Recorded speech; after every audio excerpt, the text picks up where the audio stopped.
اس طرح میرے دوست یہاں گلگت بلتستان میں جو ہنزا کا علاقہ ہے، جی جی ہنزا کا علاقہ ہے، اس کے باؤنڈریز جو ہیں وہ چائنا سے ملتی ہیں، اوکے اور ساتھ ساتھ ہنزا کا پھر ادھر افغانستان اور تاجکستان وغیرہ پامیر کوریڈور ہے، اس کے حوالے سے ہنزا کے پھر شمشال ہے، شمشال کا پھر آگے چائنا اور انڈیا کے بارڈر سے ملتا ہے. اوکے اور اس کے بعد پھر یہاں ایک غزر ڈسٹرکٹ ہے، تو اس غزر ڈسٹرکٹ کا پھر جا کے شندور جسے کہتے ہیں، شندور کا علاقہ، اور ادھر سے جا کر پھر چترال یعنی کے پی کے سے ملتا ہے.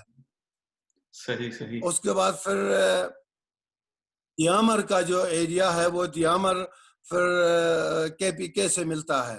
اوکے صحیح. اس میں مانسرا وغیرہ آ جاتے ہیں. اور پھر بلتستان کی بات کریں تو بلتستان کا پھر وہ انڈیا کے بھی، انڈیا اور مقبوضہ کشمیر کے جو بارڈرز ہیں وہ ملتے ہیں. صحیح. اچھا اگر اب تھوڑی سی اس کی کانسٹیٹیوشنل ہسٹری پہ بات کریں تو گلگت بلتستان کی ایک کانسٹیٹیوشنل ہسٹری کیا رہی ہے پوسٹ 1947؟ جی 47 کے بعد جب گلگت پاکستان آزاد ہوا تو گلگت جو ہے وہ سنگار سنگھ کوئی گورنر کے نام گورنر بنا کے بھیجے تھے پاکستان بننے کے بعد. اوکے. تو جو ہی وہ یہاں آ گیا تو اور مسلم جو فوجیں تھی انہوں نے اسے پسند نہیں کیا، اور انہوں نے لوگوں نے اپنے طور پر کوشش کر کے یہاں گلگت اسکاؤٹس اور گلگت اسکاؤٹس میں جو آفیسرز تھے وہ اور لوکل کمیونٹیز نے مل کر اس گنسار سنگھ کو گرفتار کیا. صحیح. اور گرفتار کرتے ہوئے اس جب اندر سے فائر کھولا، ہنزا کا ایک آدمی جو ہے وہ شہید ہوا. اچھا. اس کے بعد شہید ہوا تو اس کے بعد گلگت میں شارس خان ایک پولیٹیکل فگر تھا، اس کو پریزیڈنٹ بنا کر ایک انڈیپینڈنٹ ملک بن گیا گلگت بلتستان. Okay okay. تو انہوں نے قائد اعظم کو تار بیچ کر گلگت پاکستان سے الحاق کیا.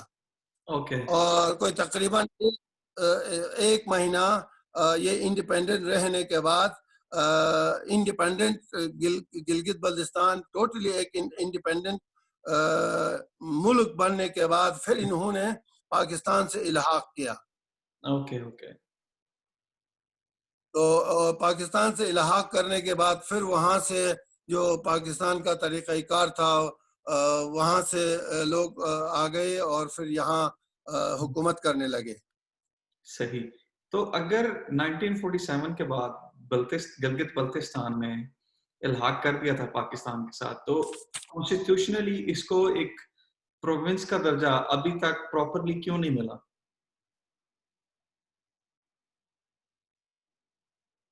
اس وقت میرے دوست ہوا یہ کہ پھر اس کو آزاد کشمیر کے ساتھ انہوں نے نتھی کیا. اوکے. کس نے نتھی کیا؟ اس سلسلے کو کشمیر کے ساتھ انہوں نے نتھی کیا. اسی دور میں کشمیر کا جو آپ کو لوگوں کو پتا ہے کہ وہ ایک متنازع علاقہ تھا، تو اس کے بعد اگر کہیں ووٹنگ ہو تو ووٹنگ میں زیادہ اکثریت حاصل کرنے کے لیے اس خطے کو یعنی گلگت بلتستان کو کشمیر کے ساتھ نہ ٹھیک کیا. Okay okay. جس وجہ سے اب تک ہم اس مسئلے میں ہیں کہ ہمیں آئینی حقوق یا پاکستان کا اور لوگ جو ہیں مختلف ممالک میں اور لوگ علیحدگی کی بات کرتے ہیں اور ہم الحاق کی بات کرتے ہیں، لیکن حکومتوں نے ابھی تک اس کو ڈیلے کرتے رہے. صحیح. تو لیکن ابھی ہمیں خوشخبری ملی ہے کہ پنجاب کی گورنمنٹ جو ہے وہ ایک انڈیپینڈنٹ صوبہ کی بات کر رہی ہے، لیکن ابھی تک اس کا کوئی پتہ نہیں ہے. جو میں نے سنا تھا اس کے بارے میں یہ ہے کہ میرا خیال ہے گلگت بلتستان کے لوکل الیکشنز کے بعد یہ اعلان کیا جائے گا کہ اس کو پراپرلی ایک انڈیپینڈنٹ صوبہ بنا دیا جائے.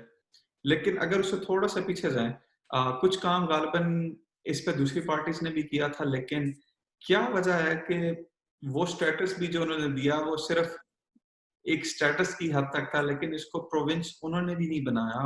اور اب اگر یہ بن جاتا ہے تو اس کے انٹرنیشنلی کیا کانسیکوینسز ہوں گے؟ انٹرنیشنلی حقیقت بات یہ ہے کہ انٹرنیشنلی اس پر کوئی فرق اس لیے نہیں پڑے گا کہ گلگت بلتستان جیسا میں نے عرض کیا کہ وہ ایک انڈیپینڈنٹ ملک بنا تھا. اس لیے کہ اگر ہم بیک گراؤنڈ کی طرف جائیں تو پاکستان بھی ایک زمانے میں ہندوستان کا حصہ تھا بر صغیر. بالکل. اب اس کو تو ڈینائی نہیں کر سکتا نا کہ پاکستان الگ. تو اسی طرح جس طرح پاکستان بنا، اسی طرح گلگت بلتستان کے لوگوں نے، گلگت بلتستان کے فوجیوں نے ایک انڈیپینڈنٹ ملک بنایا. میں کسی کا کوئی ہاتھ نہیں ہے، لیکن حکومت پاکستان نے نہ جانے کن وجوہات کی وجہ سے اسے بالکل ہی اگنور کر کے کشمیر کے ساتھ ہمیں نہ ٹھیک کر ابھی ہمیں کچھ دیا نہیں ہے. اس میں تھوڑا سا میں آپ کو بتانا چاہوں گا جو محاصرہ گورنر ہاؤس گلگت و گرفتاری گورنر کے حوالے سے 31 اکتوبر اور 1 نومبر کی جو درمیانی شب ہے 1947 کو، اس میں بریگیڈیئر گنسار سنگھ کو گرفتار کیا، اور گرفتار کرنے کے بعد یہاں ایک گلگت سکاؤٹ کے چھاونی میں میجر براؤن تھا، اس نے پاکستان کا جھنڈا لگایا. ٹھیک ہے میرے بات؟ تو اسی دیکھا جائے تو یہ ایک انڈیپینڈنٹ ملک بن گیا، اور انڈیپینڈنٹ ملک بننے کے بعد یہاں کے لوگوں نے، گلگت بلتستان کے لوگوں نے، چونکہ نیا نیا پاکستان بنا تھا، اسلامی ملک تھا، ان کے ساتھ الحاق کر کے میری نظام ہوتا تھا. یہاں پر سٹیٹ کا نظام تھا، جس طرح ہنزر سٹیٹ تھا اور نگر سٹیٹ تھا، پنیال سٹیٹ، شکومن، گوپیس اور یاسین الگ الگ سٹیٹ تھے، ایون دیامر بھی. تو وقت بھی تھوڑا ہے، لیکن ایک دو بڑے مین کوشچنز ہیں، اگر آپ اس پہ تھوڑا سا روشنی ڈال دیں. اب اسٹیٹ یہ انڈیپینڈنٹ صوبہ بننے سے تھوڑا سا پہلے جو ابھی آپ کا ڈیولپمنٹ کا سٹرکچر ہے اور یہ انڈیپینڈنٹ صوبہ بننے کے بعد جو ایڈمنسٹریٹو سٹرکچر ہے، یہ دونوں کس طرح سے مرج کریں گے؟ سوری کیا کہا؟ ایڈمنسٹریٹو اور ایک تو آپ کا ایڈمنسٹریٹو جو ابھی سٹرکچر ہے، اور ساتھ ہی ساتھ ڈیولپمنٹ کا بھی سٹرکچر ہوتا ہے. تو اب دونوں اگر انڈیپینڈنٹ اسٹیٹ بننے کے بعد یہ دونوں سسٹم جو ہیں وہ کیسے ایک دوسرے کے ساتھ مرج کریں گے؟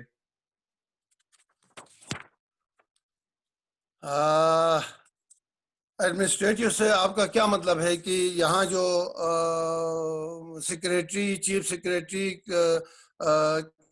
ایک چیف سیکریٹری جو ہے وہ گورنمنٹ کا ہیڈ کرتا ہے، اور جو وزیر اعلیٰ ہے وہ سیاسی اس کو ہیڈ کرتا ہے. اوکے. لیکن اس کے اندر ابھی جس طرح سے فار ایگزامپل ابھی میرا خیال ہے اس وقت گورنر کے پاس زیادہ اختیارات ہیں، یا جو وزیر ہے برائے گلگت بلتستان اور کشمیر اس کے پاس اختیارات ہوتے ہیں as administrative head of the state. کیا یہ اسی طرح کی ایک چینج ہوگی؟ یہ اوور آل جو ہے وہ جو سینٹرل گورنمنٹ کا جو آدمی ہے اس کے پاس زیادہ اختیارات ہیں اور اس کے انڈر میں ہیں یہ سارے. وزیر اعلیٰ پلس گورنر جو ہے وہ سینٹرل گورنمنٹ نے جو وزیر بنایا ہے جو آج کل ہے گنڈاپور وہ انچارج ہوتا ہے. صحیح. تو اس وزیر کا کتنا عمل درآمد ہوتا ہے, کتنا عمل دخل ہوتا ہے اس وقت آپ کی ایک پولیٹیکل سینیریو کے اندر یا ایک آپ کے ایڈمنسٹریٹو سینیریو میں؟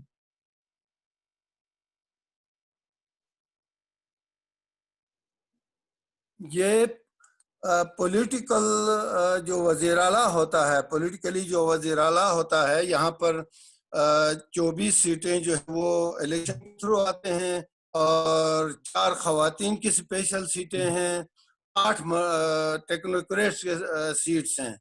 تو وہ سارے مل کر وزیر اعلیٰ کو بناتے ہیں اور وزیر اعلیٰ ہی صوبے کا انچارج ہوتا ہے. صحیح. اور آپ کے خیال سے یہ ایک انڈیپینڈنٹ صوبہ بننے کے بعد کتنی نئی کانسٹیٹیوئنسیز بنے گی نیشنل اسمبلی کے لیے؟ نیشنل اسمبلی کے لیے وہ پھر ڈیپینڈ کرتا ہے آبادی, پاپولیشن اور ووٹ کتنے ہوں گے وغیرہ وغیرہ, وہ ڈیپینڈ کرتا ہے. وہ تو بعد کی بات ہے. اور جہاں تک میرے معلومات میں یہی کوئی 15 کم از کم 15 نیشنل اسمبلی کے لیے سیٹیں ہوں گی. اوکے صحیح. اور اس کے ساتھ ساتھ یہ بیسیکلی لاسٹ کوشچن ہوگا, ابھی گلگت بلتستان میں اوور آل جو آپ کی مین پولیٹیکل پارٹیز ہیں وہ کون سی ہیں جو کانٹیسٹ کر رہی ہیں اس الیکشن میں؟ ہاں, اس الیکشن میں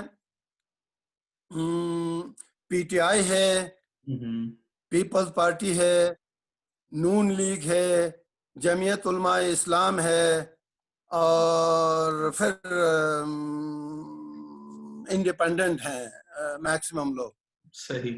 تو اس وقت پلڑا دیکھنے میں مطلب ابھی کیا آپ کو لگتا ہے کہ کون سی پارٹی جو ہے وہ سب سے زیادہ جو ہے اوپر جا رہی ہے؟ اصل میں گلگت کا یہ ایک کلچر رہا ہے, گلگت بلتستان کا کلچر رہا ہے کہ سینٹر میں جس کی حکومت ہوتی ہے اس کی طرف لوگ زیادہ جھکتے ہیں اور پھر ووٹ بھی انہی کے ملتے ہیں. لیکن حقیقت بات یہ ہے کہ مختلف ڈسٹرکٹس میں اور مختلف کانسٹیٹوئنسیز میں مختلف سینیاریو ہے. کہیں کسی کا زور ہے, کہیں کسی کا زور ہے, لیکن کہا جاتا ہے کہ سینٹر میں جن کی گورنمنٹ ہو وہ اگر کوئی کمزور بھی ہے تو اس کو زبردستی جتاتے ہیں. یہ عام تاثر ہے. اوکے. بیسیکلی اب یہ ایکچولی لاسٹ کوشچن ہوگا, مجھے یہ بتائیں آپ اوور آل گلگت بلتستان کے لوگوں کو اور پاکستان کے لوگوں کو کیا میسج دینا چاہیں گے؟ میں میسج یہ دینا چاہوں گا کہ ووٹ کا جب ووٹنگ کا وقت آتا ہے تو عموماً لوگ رشتہ داریاں اور اپنے خاندانی اور ادھر ادھر کے وہ ہوتے ہیں. تو میں یہ کہنا چاہتا ہوں کہ جو کام کرنے والا آدمی ہے, جو ایماندار ہے, جو اپنے اثاثجات جو ہے ایک سال میں کروڑوں اربوں بنانے والا نہ ہو, بلکہ وہ لوگوں کے لیے کام کرنے والے آدمی کو ووٹ دیں, اور جو ایماندار ہے اچھا ہے. اور میں ووٹ دینے کے بعد بھی ہمارے لوگوں کا فرض ہے ووٹرز کا کہ وہ ووٹ دینے کے بعد جب آدمی الیکٹ ہوتا ہے, ایوان میں جاتا ہے, اسمبلی میں جاتا ہے, تو اصل کام اس کے بعد شروع ہوتا ہے عوام کا اور ووٹرز کا, کہ وہ اپنے اندر اتفاق پیدا کر کے آرگنائزیشن بنا کے اس کو جو ایوانوں میں بھیجے ہیں ووٹوں کے ذریعے سے ان کا احتساب کریں, پوچھیں کہ وہ ان کا فنڈ کہاں جاتا ہے, فنڈ ان کے علاقے میں کیوں نہیں آتا ہے, فنڈ وہ آدمی اکیلا کیوں کھاتا ہے, کچھ لوگ مل کے کیوں کھاتے ہیں. اصل میں جو ووٹرز ہیں ان کا یہ حق ہے کہ وہ ان سے پوچھیں اور ان سے ان کا احتساب کرے اور اپنا پیسہ جو قوم کا پیسہ ہوتا ہے, ہمارا اپنا پیسہ ہوتا ہے, اس کے متعلق ان سے پوچھیں. اور میں ایک اور بات بتانا چاہوں گا کہ حکومتوں سے جو لوگ ووٹ لے کے آتے ہیں وہ یہ سمجھتے ہیں کہ اس خزانے کے ہم مالک ہیں. مالک نہیں ہیں, وہ ان کے تحفظ کرنے والے ہیں. اور تو وہ ان کو یہ احساس دلانا ہے کہ آپ لوگ اس کے مالک نہیں ہیں بلکہ آپ لوگ اس کے محافظ ہیں, اور ان کو واپس ترقیاتی کاموں کی صورت میں انہیں واپس کرنا ہے. تو میرا صرف پیغام یہ ہے پورے پاکستان کے لوگوں کے لیے کہ وہ اصل میں جو اقتدار سنبھالتے ہیں اس کے بعد ان کا اصل کام شروع ہوتا ہے, ان سے پوچھنے کے لیے, ان سے احتساب کرنے کے لیے اور اپنا حق مانگنے کے لیے. بالکل, بہت شکریہ, بہت اچھا لگا آپ سے بات کر کے, اور جنرلی یہ آپ نے ایک ایسی بات بتائی ہے جو واقعی لوگوں کو سوچنی چاہیے کہ ووٹ کا حق بھی ہے, لیکن ووٹ کے بہرحال کیونکہ آپ کے پاس وقت کم ہے, ورنہ تھا کہ 1947 سے لے کر 1971 1975 میں جو تبدیلیاں ہوتی رہیں, اس کے بعد 1999 میں جو فریم ورک آرڈرز ہیں ان کے تحت گلگت بلتستان میں جو ان کو اختیارات دیے گئے ان کے سلسلے میں بتانا چاہتا تھا, لیکن آپ کے پاس میرے خیال میں ٹائم کم ہے. ہم اس پہ اگر آپ کی اجازت تو ہم اس پہ ایک اور سیشن کر لیں گے آنے والے وقتوں میں, اور مجھے بہت اچھا لگے گا اگر آپ ہم سب کو ان چیزوں کے بارے میں بتائیں, کیونکہ میجورٹی پاکستان کو گلگت بلتستان کی اوور آل ہسٹری کے بارے میں پراپرلی پتہ ہی نہیں ہے. ہمیں صرف اتنا پتہ ہے جتنا کچھ پچھلے سالوں تک ٹورزم کی وجہ سے پتہ چلا ہے. جی تو دیکھ لیں, اگلی مرتبہ میں آپ کو تفصیل سے بتاؤں گا کہ 1947 کے بعد کیا کیا تبدیلیاں آئیں, کن کن گورنمنٹس نے کیا کیا ریفارمز لائے, ان کے متعلق میں بتانا چاہ رہا تھا آئینی حوالے سے. تو بہت مہربانی, شکریہ. بہت شکریہ آپ کا, بہت اچھا لگا آپ سے بات کر کے, اور اللہ تعالیٰ آپ کو زندگی دے, ہم سب پہ سلامت رکھے. بہت شکریہ. Thank you very much.